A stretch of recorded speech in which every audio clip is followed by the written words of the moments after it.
Saudara, bagaimana kabar Bapak Ibu Saudara semuanya? Saya yakin dan percaya kita tetap dalam perlindungan dan pemeliharaan Tuhan sampai kita berjumpa dengan Tuhan kita, Yesus Kristus. Inilah iman pengharapan bagi kita orang-orang yang percaya, karena di dalam Yesus ada jaminan. Jaminan baik hari ini maupun masa yang akan datang. Karena firman Tuhan akan digenapi dan pasti digenapi. Karena itu adalah janji Tuhan sendiri. Amin, Bapak Saudaraku. Mari kita akan kembali lagi belajar di dalam Yakobus pasal yang ke-5, ayat yang ke-12. Di situ perikopnya berjudul tentang mengenai sumpah dan doa untuk orang sakit. Namun kali ini kita akan belajar tentang makna sumpah, Bapak Ibu Saudara. Hal ini kedengarannya sepele, sederhana, namun seringkali kita itu mudah melupakan dan melalaikan apa yang sudah diucapkan. Mari kita akan melihat dulu dalam Yakobus 5 ayat 12. Firman Tuhan berkata, yang terutama saudara-saudara, janganlah kamu bersumpah demi surga maupun demi bumi atau demi sesuatu yang lain. Jika ya, hendaklah kamu katakan ya. Jika tidak, hendaklah kamu katakan tidak, supaya kamu jangan kena hukuman. Bapak Ibu Saudara, berbicara tentang sumpah, seringkali kita mendengar orang mudah sekali berkata, sumpah demi A, demi B, demi C. Ya, sumpah wes, aku sumpah. Namun seringkali kita juga melihat apa yang sudah mereka sumpahkan itu mereka langgar. Dan tanpa menyadari, Bapak Ibu Saudara, hidup kita, ya, kita pernah berkomitmen, bahkan kita bersumpah dalam hati untuk melakukan sesuatu yang benar dalam kehidupan kita sehari-hari. Namun seringkali kita masih gagal. Mari kita akan melihat sumpah menurut Kamus Besar Bahasa Indonesia, Bapak Ibu Saudara. Pernyataan yang diucapkan secara resmi dengan bersaksi kepada Tuhan atau kepada sesuatu yang dianggap suci untuk menguatkan kebenaran dan kesungguhannya dan sebagainya. Hal ini seringkali kita melihat di televisi, ya. Kita melihat para pejabat, entah itu para menteri, presiden, wakil, dan lain sebagainya. Mereka disumpah di atas kitab suci masing-masing.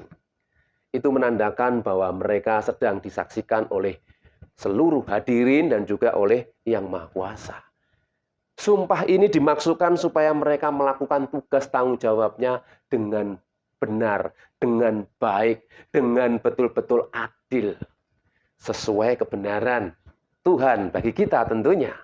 Ya, namun seringkali kita juga masih banyak mengalami apa yang namanya kekecewaan. Walaupun orang sudah disumpah, namun mereka masih belum maksimal melakukan tugas dan tanggung jawabnya sebagai pejabat. Tidak hanya pejabat, Bapak Ibu Saudara. Kalau kita melihat pejabat mungkin kalau dikalkulasi, ya tidak hanya di Indonesia, bahkan di seluruh dunia. Ya, banyak pejabat-pejabat yang menyeleweng. Mereka melakukan tugas dengan wewenang yang diberikannya, dilakukannya dengan kesalahan.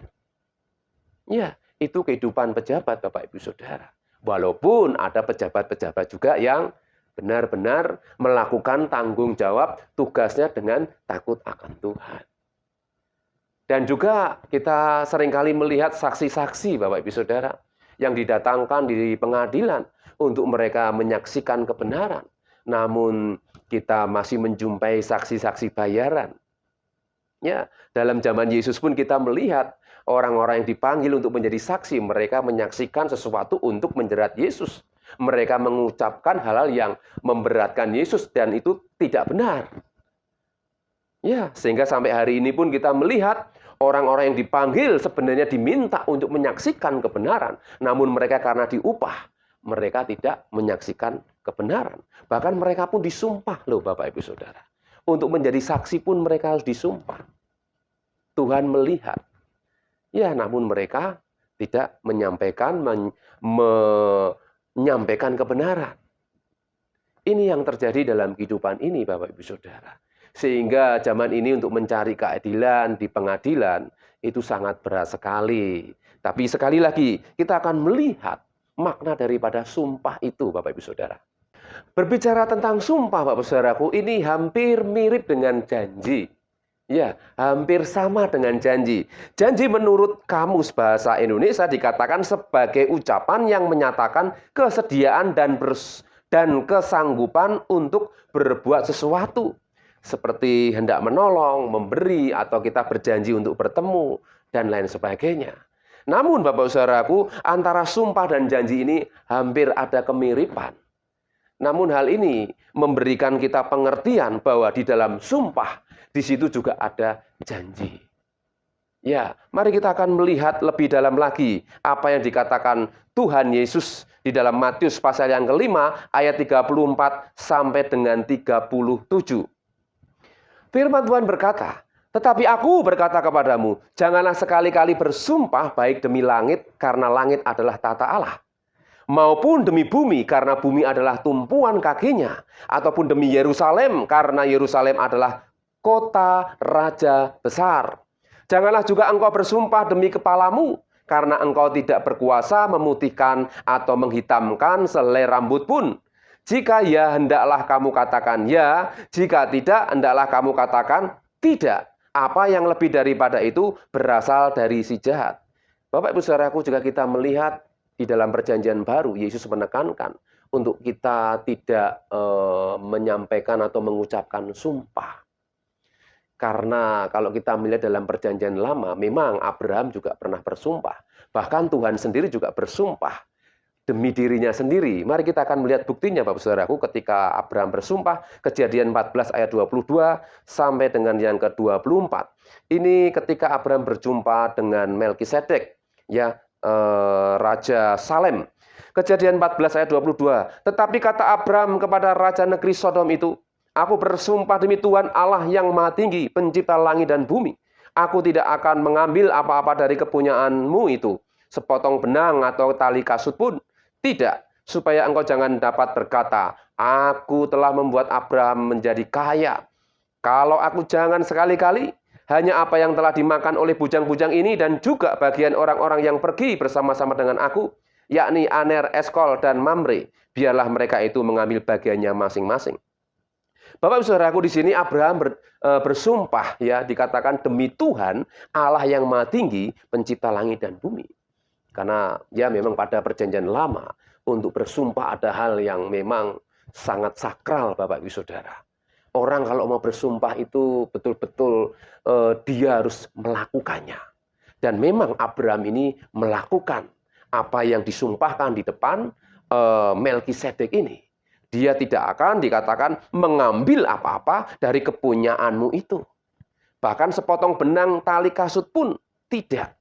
Supaya engkau jangan dapat berkata, aku telah membuat Abraham menjadi kaya. Di sini kita melihat sumpah Abraham. Ya, pada zaman perjanjian lama. Dan mari kita akan melihat apa yang disumpahkan oleh Tuhan sendiri kepada Abraham. Ya, Kejadian 22 ayat 16. Katanya, aku bersumpah demi diriku sendiri. Demikianlah firman Tuhan. Karena engkau telah berbuat demikian. Dan engkau tidak segan-segan untuk menyerahkan anakmu yang tunggal kepadaku. Maka aku akan memberkati engkau berlimpah-limpah. Dan membuat keturunanmu sangat banyak. Seperti bintang di langit dan seperti pasir di tepi laut. Dan keturunanmu itu akan menduduki kota-kota musuhnya. Oleh keturunanmu lah semua bangsa di bumi akan mendapat berkat. Karena engkau mendengarkan firman-Ku. Ini sumpah Tuhan sendiri, demi dirinya sendiri kepada Abraham. Dan memang dinyatakan sampai hari ini, keturunan Abraham. Siapa keturunan Abraham itu? Secara daging memang orang-orang Israel. Mereka orang-orang Ibrani. Ya, suku Israel. Namun Tuhan juga menyatakan kepada kita yang percaya kepada Allah Abraham, Ishak, dan Yakub. Ya, ini sumpah Tuhan sendiri. Ya, dia bersumpah demi diriku sendiri kepada Abraham. Dan sampai hari ini keturunan Abraham ya diberkati oleh Tuhan. Keturunan baik secara fisik pun, ya, secara daging pun orang-orang Israel, orang-orang Yahudi mereka diberkati dan menjadi berkat bagi bangsa-bangsa. Tidak bisa dipungkiri Bapak Ibu Saudara. Namun kita secara rohani, orang Israel secara rohani, Israel itu hamba, El itu Elohim. Dan kita semua dipanggil menjadi hamba-hamba Allah yang hidup. Allah Abraham, Ishak, dan Yakub. Untuk menerima berkat. Apa yang sudah disumpahkan Tuhan sendiri bagi kita orang-orang yang percaya kepada Allah Abraham, Ishak, dan Yakub. Amin Bapak Ibu Saudaraku. Oleh sebab itu berbicara tentang sumpah ini. Ketika Yesus datang di dalam perjanjian baru. Ya, Tuhan memberikan satu pengajaran. Ya, untuk kita tidak mudah bersumpah. Karena jelas tadi, saya ulangi, Tuhan Yesus mengajarkan, tetapi aku berkata kepadamu, janganlah sekali-kali bersumpah, baik demi langit, karena langit adalah tahta Allah, maupun demi bumi, karena bumi adalah tumpuan kakinya, ataupun demi Yerusalem, karena Yerusalem adalah kota raja besar. Janganlah juga engkau bersumpah demi kepalamu, karena engkau tidak berkuasa memutihkan atau menghitamkan sehelai rambut pun. Ini memang Tuhan berbicara kepada orang-orang Israel pada waktu itu, supaya mereka belajar hidup ya di atas kebenaran, dan tidak pun di atas kebenaran. Tuhan ingin menyampaikan kebenaran. Kebenaran di atas segala-galanya. Jika kita hidup di dalam kebenaran. Ini yang Tuhan mau, Bapak Ibu Saudara. Sehingga dikatakan jika ya, hendaklah kamu katakan ya. Jika tidak, hendaklah kamu katakan tidak. Apa yang lebih daripada itu berasal dari si jahat. Karena iblis itu senangannya apa, saudara? Membuat orang ini bisa beralih. Yeah. Orang bisa mengingkari apa yang sudah diucapkannya sendiri. Ini pekerjaan iblis karena dia bapak pendusta. Ya, dia sukanya membuat orang itu menjadi penasaran dan akhirnya terjebak dengan hal-hal yang salah. Ini pekerjaan iblis, Bapak Ibu Saudara. Jadi mari kita akan melihat tentang sumpah ini. Di dalam perjanjian baru ini kita diajar oleh Tuhan untuk kita berani berkata benar. Berani berkata ya untuk sesuatu yang benar. Berani berkata tidak untuk sesuatu yang memang tidak benar. Amin, Bapak Ibu Saudaraku. Oleh sebab itu berbicara tentang sumpah, kita diajar hari ini untuk yang pertama memiliki komitmen hidup dan berkata benar. Amin. Jangan kita mudah untuk bersumpah. Dan jika kita harus berjanji, kita harus berusaha untuk menepati. Ini yang Tuhan mau. Ya, komitmen hidup dan berkata benar. Ini yang menjadi kunci kemenangan bagi orang-orang percaya. Kenapa, Bapak Saudara? Karena zaman ini manusia diperhadapkan oleh hal-hal yang seringkali dimanipulasi untuk sesuatu hal yang tidak benar. Dan kita mendapatkan tantangan di zaman ini, Bapak Ibu Saudara. Oleh sebab itu komitmen hidup dan berkata benar ini adalah satu perjuangan yang harus kita lakukan di tengah-tengah zaman yang tidak benar. Baik di dalam bisnis, di dalam segala hal, ya, di dalam hubungan kita dengan masyarakat, hubungan kita dengan teman, hubungan bahkan suami dan istri, Bapak Ibu Saudara. Jika kita melihat ketika suami dan istri dia ketika mengikat janji nikah, ya, ini hubungannya dengan janji. Ya, ibaratnya juga seperti sumpah mereka di hadapan Tuhan dan juga jemaat. Mereka bersumpah, berjanji untuk seia sekata dalam suka dan duka, susah dan senang, kaya dan miskin tetap bersama, hanya maut yang memisahkan. Banyak orang yang sudah mengatakan hal ini, namun kenyataan masih banyak juga mereka yang tidak sesuai dengan yang dijanjikan, dengan yang disumpahkan. Walaupun banyak juga mereka yang sungguh-sungguh, mereka yang komitmen untuk mengikat janji sumpah pernikahan sampai maut memisahkan mereka. Dalam hal ini kita bisa belajar, Bapak Ibu Saudara, dimulai dari hal yang sederhana, hal yang sangat kecil sederhana. Ucapan kita, perkataan kita. Mari kita belajar berkata benar. Ya, dan hidup benar memang harus dipaksakan. Karena manusia hari-hari ini cenderung kalau tidak dipaksa, tidak melangkah. Amin, Bapak Ibu Saudara. Ya, firman Tuhan memang tidak pernah memaksa. Namun waktu yang berbicara. Waktu yang membawa manusia itu sadar. Kalau tidak segera melakukan sesuatu yang benar, waktu akan terus berjalan. Dan hari ini firman Tuhan mengingatkan kita semua. Untuk kita berani melangkah. Untuk hidup dalam kebenaran dan berkata benar. Komitmen ini yang harus selalu kita terapkan dalam hidup kita, Bapak Ibu Saudara.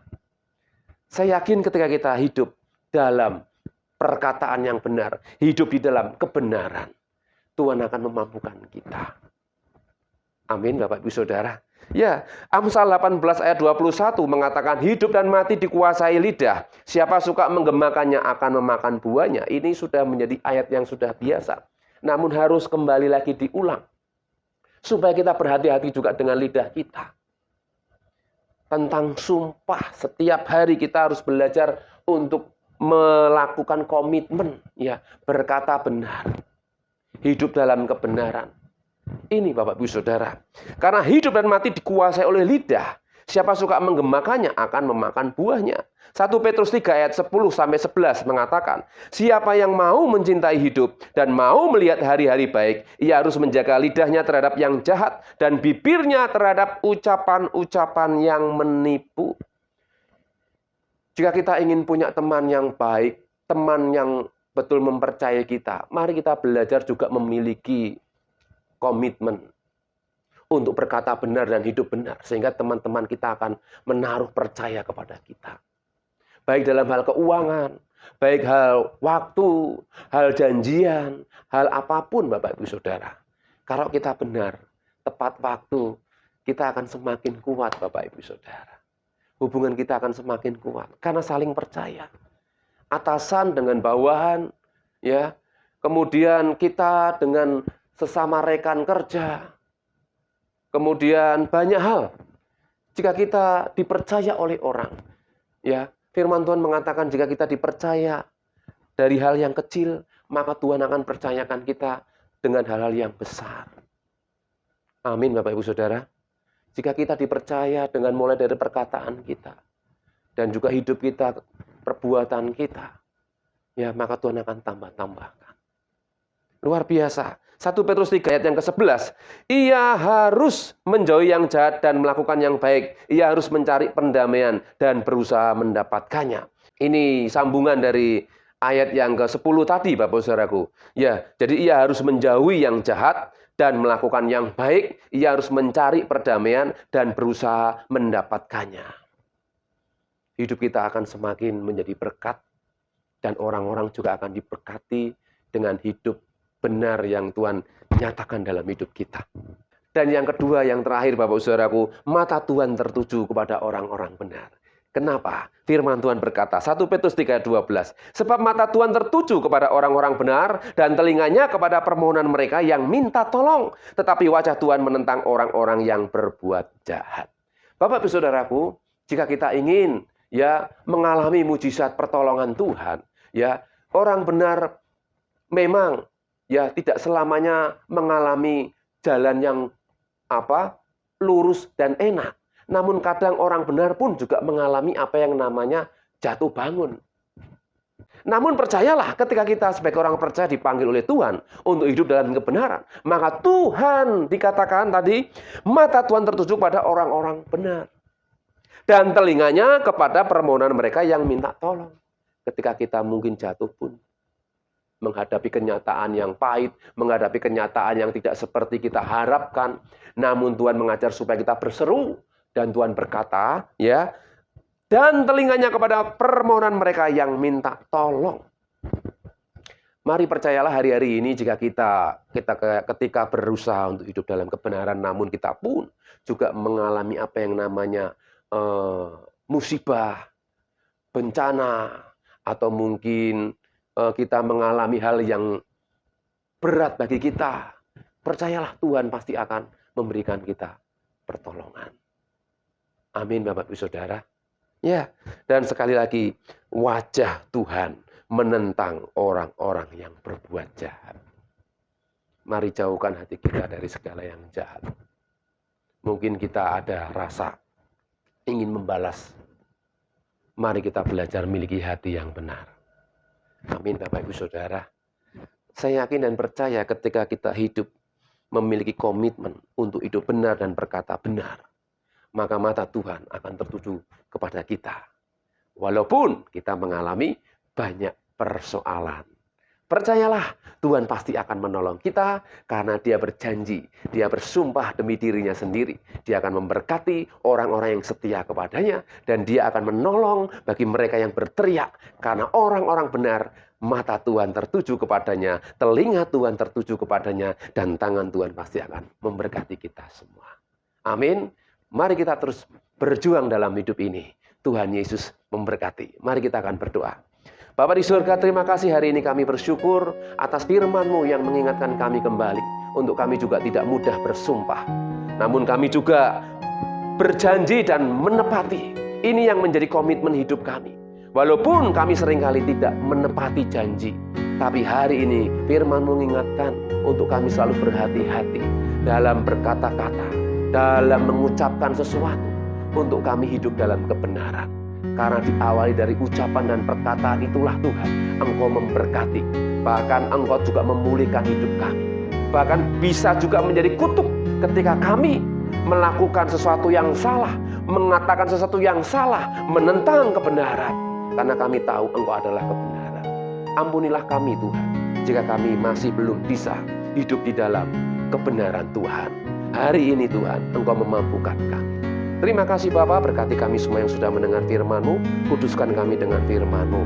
Kami serahkan hidup kami sepanjang hari ini, kiranya berkat damai sejahtera dari Tuhan turun atas kami. Mulai hari ini sampai Maranatha Tuhan Yesus datang kembali, dan kita yang percaya dan mengasihi Tuhan katakan bersama, amin. Tuhan Yesus memberkati. Hidupku menggenapi firman-Mu, tanda mujizat sertai tiap langkah.